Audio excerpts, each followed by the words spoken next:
Morning all, lovely to be back with you. This is another short video about Christmas wreath bases. So if I haven't said before, my name is Grace and I am the owner of this said flower channel, and lovely to have you along. This is just going to be a short video on 3 different types of base that you can use to make a Christmas wreath. So let's get started. I'm just going to look at 3 different types of base that you can use to make a Christmas wreath, and the first is a mossed base. So it's very simple.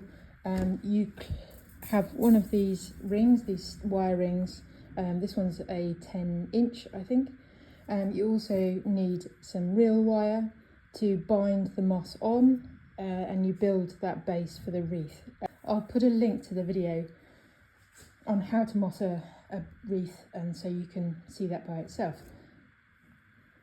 The second is a willow base. So this one's quite big. This one's, I think, a 12 or 14-inch. And you can use binding wire, again, to bind the foliage on. And it's very simple, and it gives, I guess, maybe a flatter effect, but very simple to do. If you have willow in your garden, you can create a wreath base, just wind all of the bits together and create yourself a circle. So that's number 2.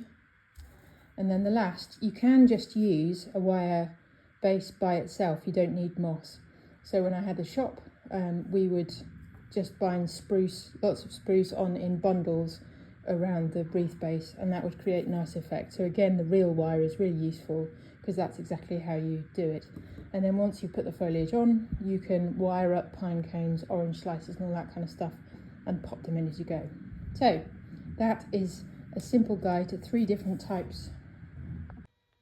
So that's a guide to 3 different types of base that you can use if you're a DIY enthusiast and you want to make your own wreath at home. But as always, any comments, do let me know, any questions, and I will try and answer. But lovely to have you with me, and I look forward to seeing you next time.